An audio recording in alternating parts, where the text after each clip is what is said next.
Sahabat setia Glory yang dikasihi Tuhan, Shalom. Hari ini adalah Rabu 7 Juni 2023. Kita akan bersama-sama merenungkan firman Tuhan yang diambil dari Injil Markus 12 ayat 18 sampai dengan 27. Mari kita siapkan hati kita. Haleluya, haleluya, haleluya. Akulah kebangkitan dan kehidupan. Barang siapa percaya padaku tidak akan mati.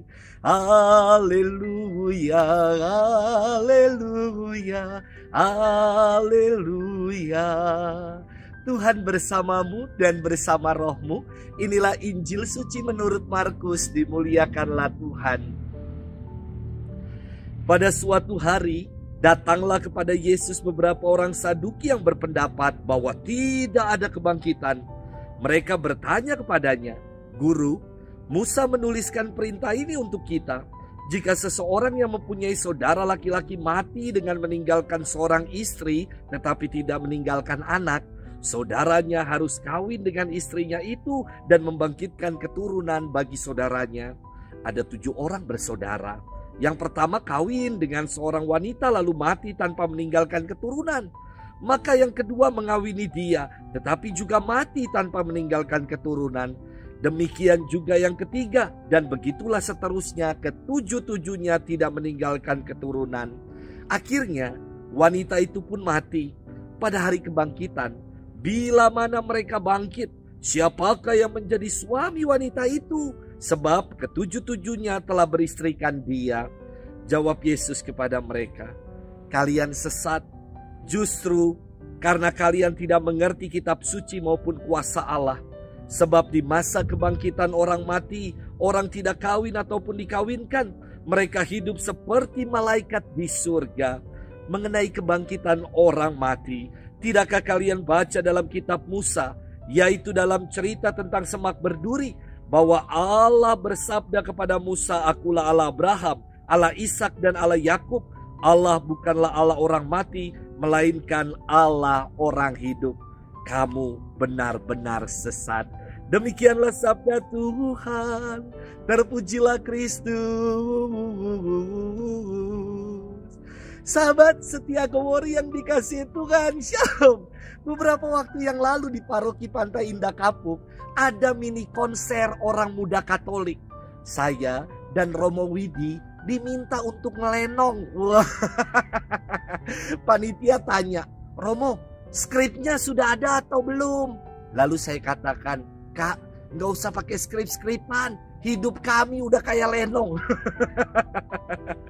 Lalu dalam lenong itu Romo Widi saya kasih pantun begini, "Hujan di Solo, banjir di Semarang. Cakep, kasihan Delo, jomblo sampai sekarang."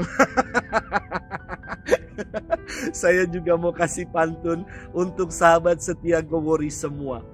Bread is roti, shadow is bayang. Before kita mati, better kita sembayang. Sahabat setia Glory yang dikasihi Tuhan, dalam bacaan kemarin, Yesus hendak dijerat dengan pertanyaan tentang pajak oleh kelompok Farisi dan orang-orang Herodian. Hari ini Yesus bersoal jawab dengan orang-orang Saduki yang bertanya perihal kebangkitan orang mati. Siapa sih itu orang Saduki? Orang Saduki adalah para bangsawan, kaum aristokrat yang berasal dari keluarga imam. Mereka menduduki posisi imam besar dalam mahkamah agama. Perlu kita tahu bahwa orang Saduki itu tidak percaya tentang kebangkitan. Namun mengapa mereka bertanya tentang kebangkitan yang tidak mereka percaya ini? Jadi jelas, pertanyaan mereka ini hanyalah usaha untuk menjerat, menjebak, dan menjatuhkan Yesus. Sahabat setia Glory yang dikasihi Tuhan, atas pertanyaan orang-orang Saduki ini yang bertanya tentang adakah kebangkitan melalui perumpamaan 7 orang laki-laki yang beristrikan satu, dan mereka bertanya pada hari kebangkitan nanti, siapakah yang menjadi suami dari istri ini? Sebab ketujuh-tujuhnya bersuamikan dia. Lalu Yesus menjawab mereka dengan sebuah hardikan keras dengan mengatakan, kalian sesat. Justru karena kalian tidak mengerti kitab suci dan kuasa Allah. Hardikan ini menampar orang-orang Saduki karena mereka menyamakan hakikat kebangkitan atau kehidupan abadi dengan kehidupan dunia yang manusiawi ini. Yesus menjelaskan bahwa di masa kebangkitan orang mati, orang tidak kawin atau dikawinkan, mereka hidup seperti malaikat di surga. Dari jawaban ini jelas sekali kalau Yesus ingin mengatakan perihal kebangkitan dan kehidupan abadi bukanlah perkara duniawi dan bukanlah perkara manusiawi, namun terkait dengan hal-hal surgawi dan ilahi, yakni hidup seperti malaikat-malaikat Allah. Sahabat setia Gowor yang dikasihi Tuhan, iman Katolik mengajarkan pengharapan akan kebangkitan, yaitu kehidupan kekal dalam kerajaan Allah. Ajaran ini dituangkan dalam syahadat iman kita yang menyatakan bahwa kita sungguh percaya dan mengimani akan persekutuan para kudus, kebangkitan badan, kehidupan kekal. Pengharapan hidup abadi inilah yang menjadi jaminan bagi kita yang percaya kepada Tuhan. Selamat bermenung dan Tuhan memberkati kita selalu. Dalam nama Bapa dan Putra dan Roh Kudus. Amin.